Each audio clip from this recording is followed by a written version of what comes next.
Olá pessoal, meu nome é Antônio Brandão, eu sou professor de Direito Ambiental e a gente está aqui para apresentar para vocês um pouco da Lei de Crimes Ambientais. Você que está fazendo aí o concurso para o IBAMA, concurso de técnico administrativo, você que não é da área do direito, está sendo apresentado agora a Lei de Crimes Ambientais ou Direito Ambiental, pois então, a gente está aqui para facilitar esse trabalho para vocês. A gente vai conhecer um pouco do direito ambiental, a gente vai conhecer um pouco da Lei de Crimes Ambientais, o que a gente considera mais importante para você enfrentar a prova desse concurso.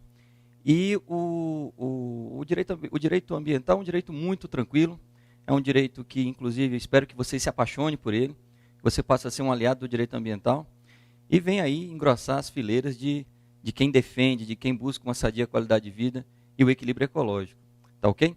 Então, a gente vai começar o nosso estudo tratando da Lei 9.605 de 98, que é a nossa Lei de Crimes Ambientais. Essa lei, ela é regulamentada pelo Decreto 6.514 de 2008, que inclusive revogou um outro decreto de 99 que regulamentava a lei.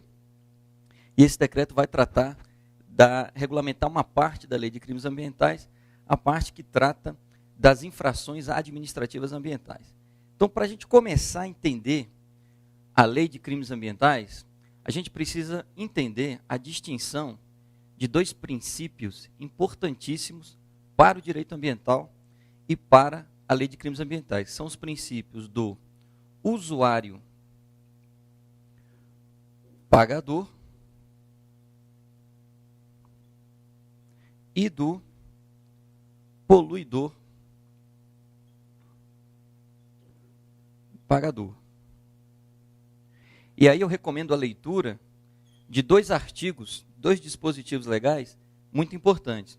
Então nós temos o artigo 4º, inciso 7º, da Lei 6938 de 81, que é a lei que trata da Política Nacional de Meio Ambiente, e o artigo 225, parágrafo 3º, da Constituição Federal de 1988. Então, vamos começar então o nosso curso entendendo esses princípios e por que eles são importantes para o direito ambiental e para a interpretação e aplicação da Lei de Crimes Ambientais. Então, veja, segundo o princípio do usuário pagador, o princípio do usuário pagador e o princípio do poluidor pagador estão descritos expressamente no artigo 4º, inciso 7º, da Lei 6938 de 81, da Lei da Política Nacional de Meio Ambiente. E, segundo esses princípios, aquele que usa licitamente os recursos naturais, aquele que usa corretamente, de acordo com o direito, o meio ambiente, ele é considerado usuário pagador pelo ordenamento jurídico. Enquanto que aquele que usa o meio ambiente de forma clandestina, de forma ilícita, de forma contrária ao direito, ou seja, de forma a prejudicar a sadia qualidade de vida, o equilíbrio ecológico, ele fere, né, ele se insere aqui no princípio do poluidor pagador. Então, é importante fazer essa distinção, porque quando a gente trata da Lei de Crimes Ambientais, quando a gente trata da responsabilidade civil por ilícito ambiental, da responsabilidade penal por ilícito ambiental e da responsabilidade administrativa por ilícito ambiental, a gente tem que saber de onde é que vem essa responsabilidade.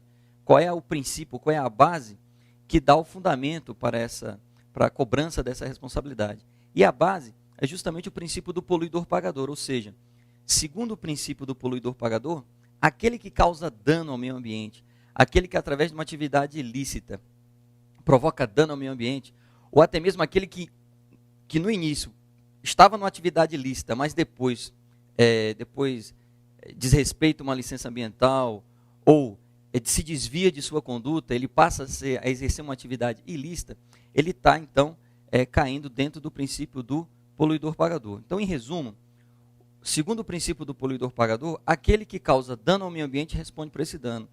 Aquele que comete uma ação ilícita contra o meio ambiente responde por essa ação ilícita e pelas consequências dessa ação. E isso é diferente do usuário pagador, porque o usuário pagador ele exerce uma atividade ilícita. O usuário pagador até causa ou até pode causar impactos ambientais negativos ao meio ambiente, tá certo? Mas isso não quer dizer que a atividade dele é ilícita, que a atividade dele não é indesejada, não é autorizada pelo direito. Então imagine que o empreendedor seja um minerador. O minerador, por óbvio, no momento que ele exerce a sua atividade, ele vai causar um impacto ambiental negativo ao meio ambiente. Contudo, esse impacto ambiental pressupõe que ele é controlado, pressupõe que ele é desejado. A mineração não é uma atividade ilegal de per si. Seguindo toda a sistemática, seguindo todo o controle, todas as regras do direito ambiental, em tese, o empreendedor, no nosso exemplo aqui, o minerador, ele não vai estar causando nenhum dano, ele não vai estar causando nenhum impacto indesejado ao meio ambiente. Então, ele é considerado usuário pagador. Por quê? Porque com essa conduta que ele exerce sobre o meio ambiente, ele causa um impacto ambiental negativo, mas não é um impacto indesejado ou contrário ao direito. E dessa conduta pode haver uma compensação ambiental, né? O minerador, por exemplo, ao final da atividade minerária, ele é obrigado, de acordo com a Constituição da República, de acordo com o artigo 225, parágrafo 2º, ele é obrigado a recuperar a área degradada ao final da mineração. E existem vários mecanismos de compensação ambiental. São mecanismos que procuram evitar impactos, mitigar impactos, compensar o uso de recursos naturais e até mesmo né, a recuperação do meio ambiente utilizado. Então, o usuário pagador, ele faz um acordo com a sociedade, vamos colocar assim. Ele, com a sua conduta pelo uso do recurso natural, ele procura, o princípio do usuário pagador procura fazer com que o empreendedor não passe todo não deixe todo o passivo ambiental para a sociedade. Então, há um equilíbrio, há uma troca, há uma contribuição pelo uso dos recursos naturais. Enquanto que o poluidor pagador não. O poluidor pagador, ele faz um uso ilícito, ele não está preocupado com esse equilíbrio da troca, né, do passivo ambiental, dos benefícios e dos prejuízos que decorrem do uso do recurso. Ele usa o recurso de forma ilícita. Ele quer uma vantagem, ele vai estar obtendo uma vantagem ilícita, né? E aí ele é sancionado, o que o direito ambiental busca do poluidor pagador é mais pesado do que do usuário pagador, porque enquanto que o usuário pagador se cobra do usuário pagador uma contribuição, seja pelo pagamento do uso do recurso natural, seja por uma compensação, seja pela recuperação da área degradada, seja por uma combinação desses fatores, o que se busca do usuário pagador é o quê? É a distribuição mais justa possível dos prejuízos e dos benefícios que decorrem do uso dos recursos naturais. Por isso, por exemplo, existe o licenciamento ambiental, onde você controla previamente a atividade que pretende se instalar, a fim de que ela não cause impactos ambientais para além daquilo que o direito admite. Enquanto que o poluidor pagador, ele faz uma ação clandestina, uma ação contrária ao direito. E por essa ação, ele pode ser sancionado, tanto na esfera civil, quanto na esfera penal, quanto na esfera administrativa. E aí entra a lei de crimes ambientais, porque a lei de crimes ambientais ela é voltada basicamente para o poluidor pagador, e não para o usuário pagador. Por quê?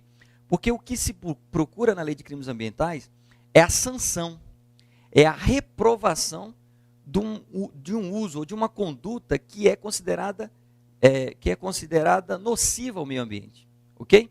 Então, guarda essa distinção entre usuário pagador e poluidor pagador.